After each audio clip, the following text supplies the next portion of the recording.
Hello, everybody. It is January 24th, 2026, here in the United States of America. The great snowstorm of 2026 has not yet begun where I live at. The snow is projected to start falling around 7 p.m., and it looks like we're going to get anywhere from 10 to 18 inches. That's okay. I think we'll be fine. The roads will be fairly impassable for a bit, but where I live at, we're used to the occasional harsh winter with a lot of snowfall, so I think we'll be fine. And also the freezing rain is all projected to be further south, so God willing we won't have any power outages. But just in case we do, I have prepared myself. I have a kerosene heater. We've bought some extra food and whatnot, so we should be good to go. We should be fine. But as I said, God willing, we won't lose power here. And this is also why next year I'm investing in getting a wood burner installed in the house so I can keep things heated in case the power does go out at any point. Not necessarily just because of natural disasters, but you never know what could happen as political instability seems to get worse in this country. I would like to be prepared and able to keep my family warm in case the power is out for a very long, extended period of time. Now, this isn't what this video is about, but I just want to say I think people should be cognizant and aware of how quickly things can go sideways politically in a country. 1 year things could seem great, there could be hope for the future, but there's some serious political instability simmering underneath the surface that sort of all explodes at once and causes a great bit of instability and uncertainty.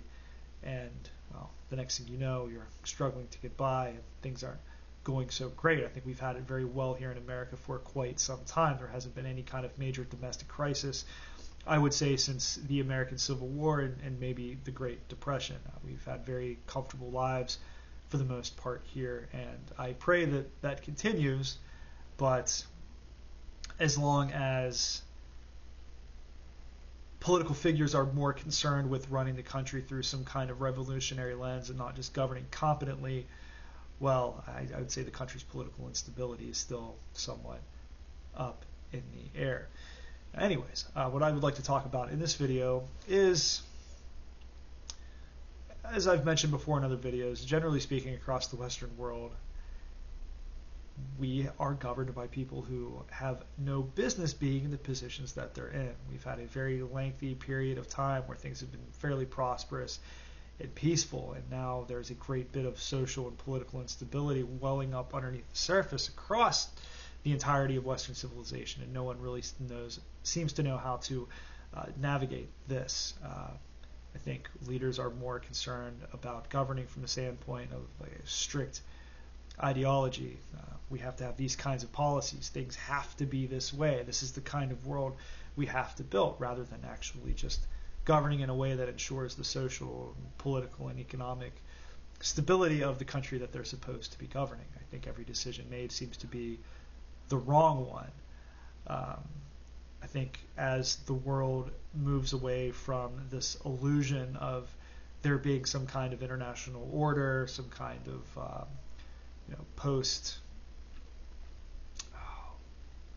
this idea that we've reached the end of history, that the world is going to be governed by liberal democracies and everyone is going to come together and abide by international law and concepts of sovereignty and human rights, and the world is going to get progressively more peaceful, and slowly but surely authoritarian governments will be usurped and destroyed, and in their place will be happy, tolerant, liberal democracies. I think this illusion is starting to quickly fall apart, and I think most of the current crop of leaders that we have across the West have been heavily invested in this delusion, and now frankly don't know what to do without it. The United States is openly challenging the sovereignty of European powers because the United States, the current crop of leaders in the U.S., has, I think, made the decision, or will come to the realization, that the world isn't going to function in this way anymore, that the world ultimately, once the United States is no longer the supreme superpower with no rivals, the world is going to revert to something a bit more cutthroat, where the world's leading powers are going to aggressively defend their national interests at the expense of their neighbors. I think this is going to be the way the world will be for the foreseeable future. I think many people that were advocating for the end of American hegemony were a bit naive in regard to what would come after. Now, I'm somebody who I would say that I think it was in America's best interests to pull away from attempting to govern the entire world. I think it was a useless endeavor that was inevitably going to result in failure. I think the American people are tired of sending soldiers to die outside of our hemisphere to fight battles or fight battles on other nations' behalf, or build nations into something that those nations never really wanted to be to begin with, like liberal democracies in the Middle East, nation building in Afghanistan and Iraq. I think people see that as an absolute waste of time. I think the general attitude of the American public is that they would like the United States government and military to focus on our immediate surroundings and hemisphere, to actually just behave like a regional great power instead of attempting to be a world hegemon. Now, that being said, I'm under no illusion or assumption that the United States will actually stop intervening in some fashion or trying to intervene the political happenings in other parts of the world to its own advantage. Every country is going to do that, of course, but there's a difference between doing that and actively sending the military into these places to get the results that everybody desires. I think the United States moving away from that type of policy is ultimately a good thing for the United States, but is going to result in geopolitical chaos, a lot more geopolitical chaos than people assumed. And I think European leaders are struggling to navigate this. They don't really know what to do.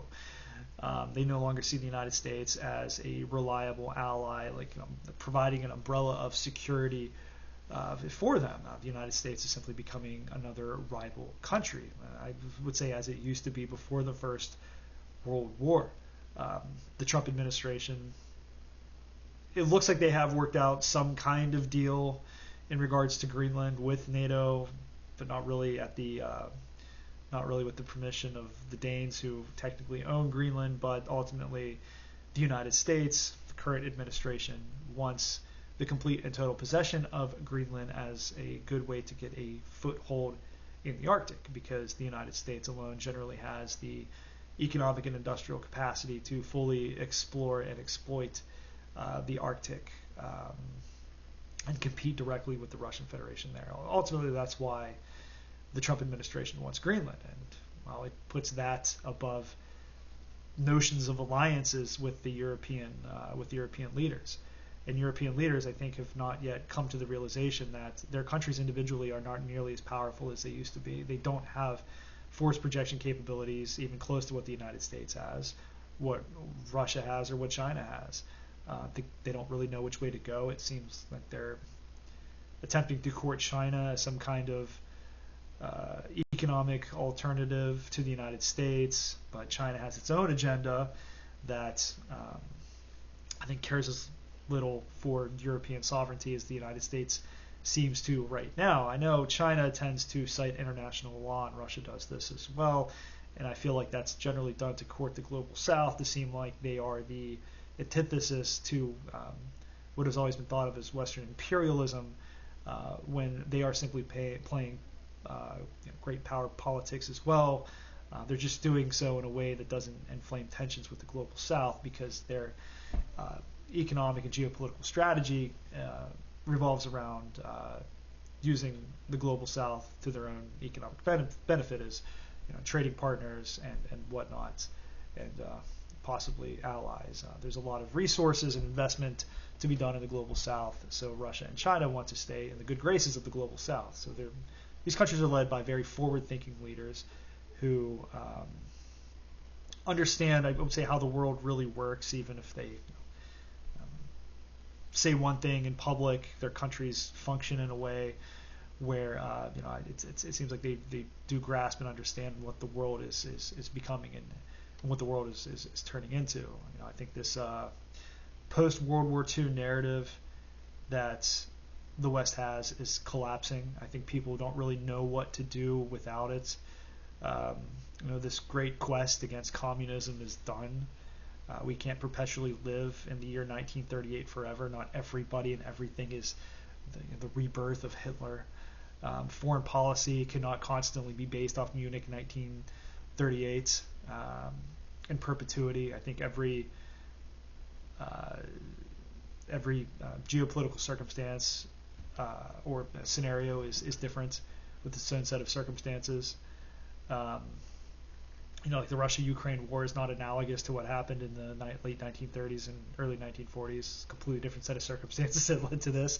It's not the same thing. And, you have these European politicians that just can't seem to govern from any other vantage point other than what they want the world to be, not what the world is. You have European leaders attempting to act as if the EU is one solid political bloc,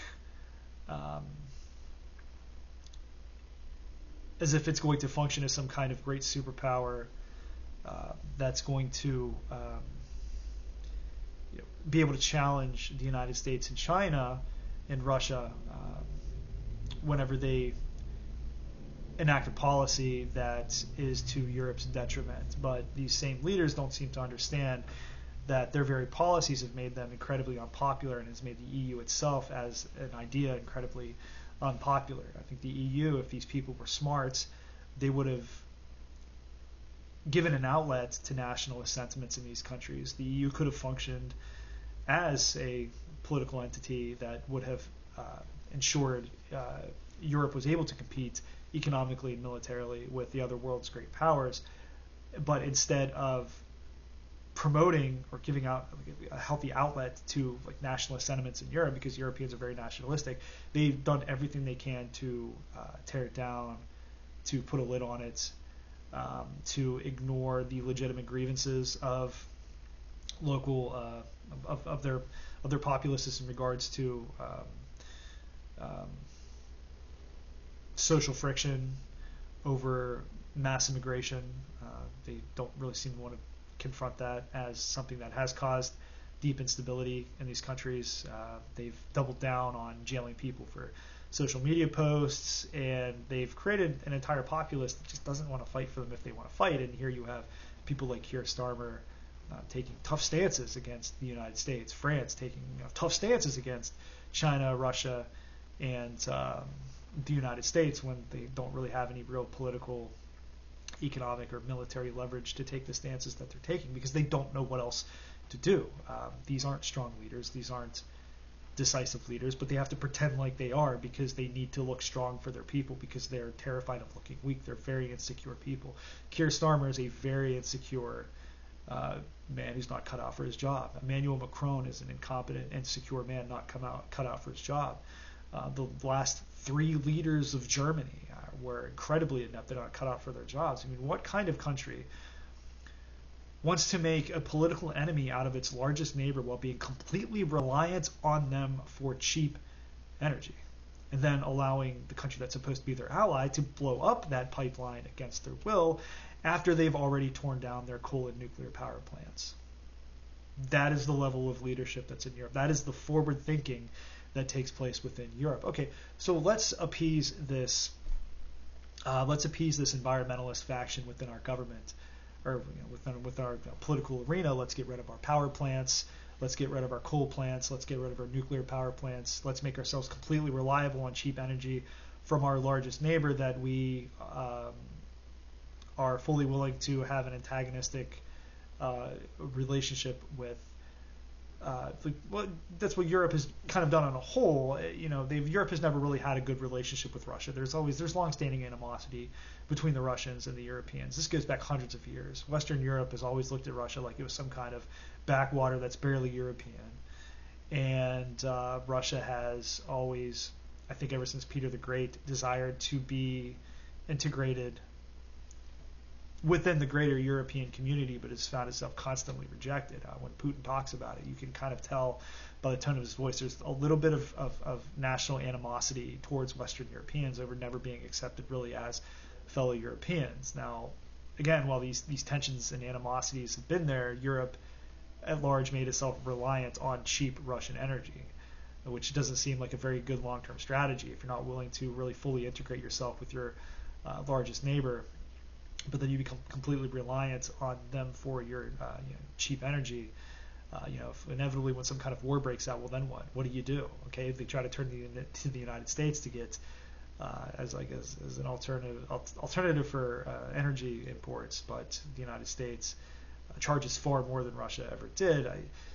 Point I'm making is there's just no long-term thinking within European leadership for the most part. It's very on-the-fly, short-term thinking, not really based in any kind of reality. They don't know how to really play the game of geopolitics in any kind of competent manner. Same thing with the Canadians. Now the Canadians are talking about trade alliances with China. It wouldn't surprise me if the Canadian government went so far as to float the idea of some kind of military alliance with China to protect itself from the United States, which would probably just spark a war anyways if anybody had any common sense. This is the same thing that happened with Ukraine. Why would you purposefully antagonize your very large neighbor that you share a border with, that has routinely said time and time again that if certain steps are taken towards NATO membership or bringing in foreign alliances, that it will act on in its own security interests? None of this is considered by Europeans. They're not playing a realistic. They're not playing the game of geopolitics in any kind of realistic way. None of them seem like they have any idea what to do, because none of them have ever really faced any kind of national adversity. They've never had to navigate situations like this, where they're now stuck between major rivals and have to navigate between the two effectively to try to secure themselves to getting the best economic deal or finding some kind of measure of protection or a good relationship with the other great powers that they're competing with. They don't know what to do. And that's the point of this video. I might be rambling a bit here. This video was done a little on the fly today. But my point is to sum everything up. European leaders have no idea what to do moving forward in a multipolar world. They're not generally cut out for this role. When I say European leaders, I mean mainly the leaders of Ukraine, the leaders of Germany, the leaders of the UK, France, Latvia, Estonia, not so much Poland, but Europe as a whole, in Canada, for that matter, and Australia. None of these countries are governed by people who have any idea how to navigate the changes that are about to come in this world. They need to take a very realistic stance on geopolitics. They need to be cynical realists. That's what these countries really need. They need to throw off this post-World War II neoliberal ideologies that they can't govern these countries with in any kind of sensible fashion. And there needs to be competence across the Western world, or the Western world will continue to flounder and destroy itself. And I'm not saying the leadership of the United States is perfect by any means at all. We have a host of problems here, and I don't think Republicans really know how to govern all that well either, even though I think they're marginally a little more realistic than lefties. They still don't really know how to govern a civilization correctly. Some of them have a better grasp on it than others, but many of them are, I think, just as foolish as the people that they criticize on the opposite side of the political aisle. But anyways, that's really all I wanted to talk about today. I'll be back tomorrow with a live stream. If I have power, I should be on tomorrow afternoon at some time. I'll post what time that'll be, maybe around 1 or 2 ideally, but we'll see. Anyways, if you enjoyed this content, please like this video and subscribe to my channel. Hit the bell for notifications if you would like to see my videos, because oftentimes whenever you subscribe to a YouTube channel, that either gets shut off or just doesn't get activated at all, so you got to do it manually.